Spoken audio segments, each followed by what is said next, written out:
I got to go here. I was recently in St. Louis, the scene of the crime. 2011, I was there. It's got to be one of the greatest. Sorry, not the greatest. The most disappointing moments, right, of your career. You get that close twice, Game 6, one strike away, David Freese and Lance Berkman, and David Freese again. Can you just walk us through that as a player, what it's like, what you're feeling, and how you guys, recovered from that?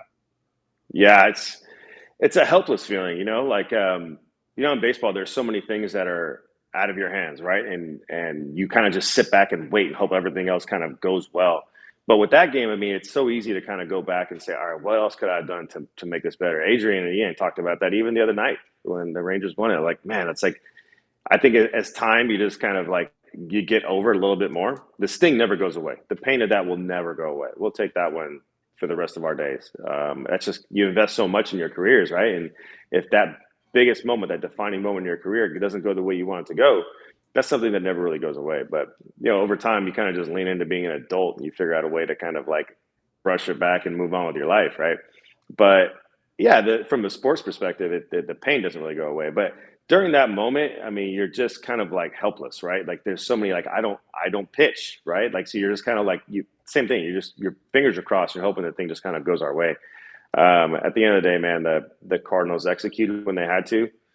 That's really the only way you can look at it. When it came time for them to execute, which is what the postseason is all about, they did it, and they get a ton of credit for that. I mean, as it sucks from a competitive standpoint, but as much as it hurts for them, you appreciate how much that must have meant to be on their side, right? Just that must have been a really sweet win for them. It's hard for me to stomach that.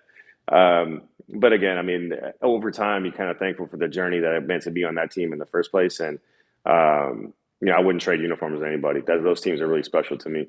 Always will be. But yeah, that 11 season ended was heartbreaking. There's no way around that. I was there. Listen, that Game 6 is one of the greatest games ever. I know you're on the wrong side of it. I'm sorry, but I was there. I was working for Fox at the time, and I was sitting out in left center field, freezing my ass off watching that game. It was freezing, right? So, but I do have to. I want to know this because I played for the Rangers in 2013, a couple years after that, and there was a story, and I don't know if it's true or not. Neftali Feliz was on the team then in 13. He was hurt most of the year, but he was still there. And there was a story that I heard, and it wasn't from a Rangers person, it was from other people, that after, when David Freese got the triple, he was supposed to go out again for the next inning, which was the 10th, I believe, but he was too distraught in the tunnel that I think you guys brought in maybe Darren Oliver. I don't know but because Feliz couldn't go back out because he was so emotionally distraught.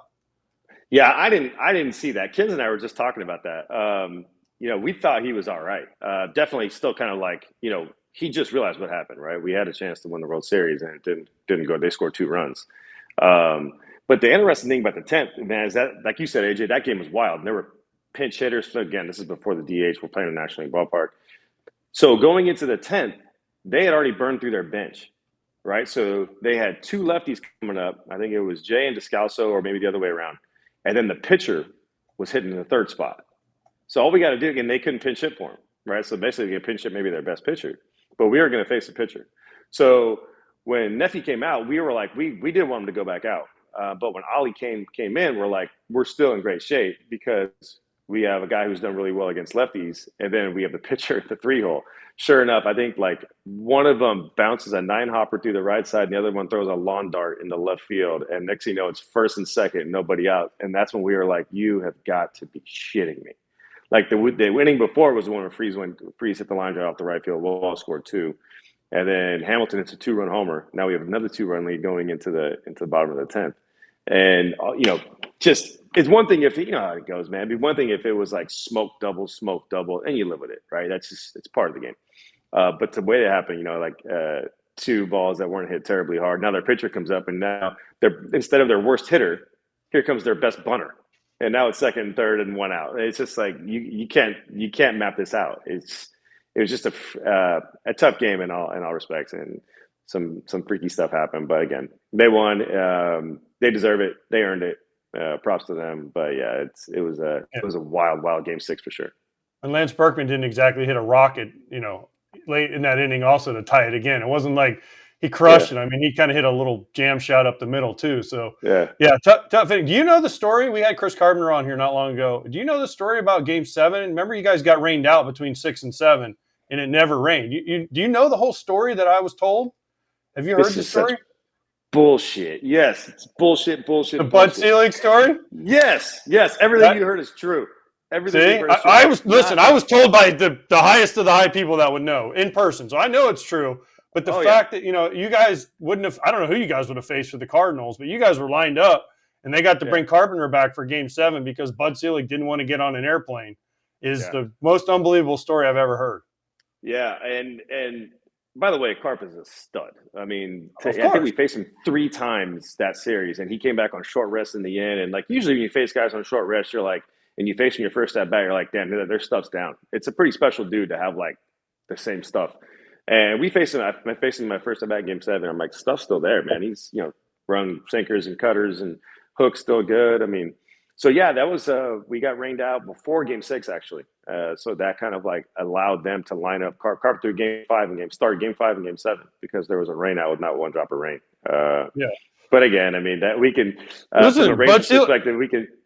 Yeah, Bud Selig didn't want to get on a plane. He didn't want to get on a plane because you guys might have won, and he was a chance it would have been rained out, so he would have had to spend a night in St. Louis. So instead, he's like, "Nope, we're canceling the game."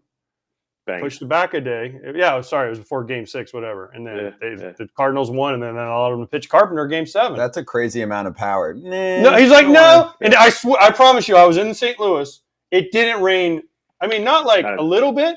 It didn't rain a drop. I'm walking down the street at 7 o'clock, and it's sunny out. You're like, how the fuck is it not playing? Well, how did that happen then? I mean, was there Selig made the call. I know, there was a chance of rain. There was like a 70% chance, right? Okay. And he was in Milwaukee, and he's like, nope, not going.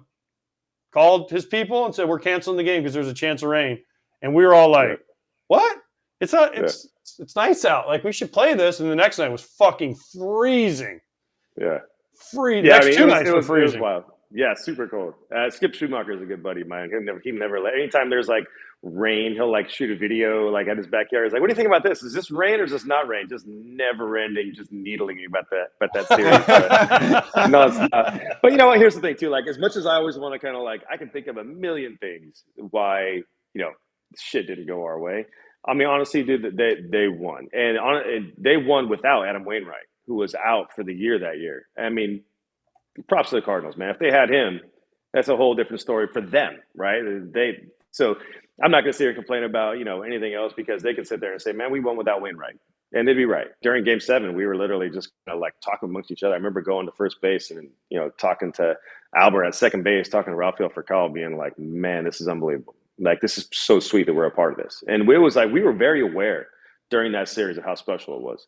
Obviously, would love the results to be different, but honestly, like now that I'm 12 years removed, a ton of pride just to be a part of it. It was pretty damn cool.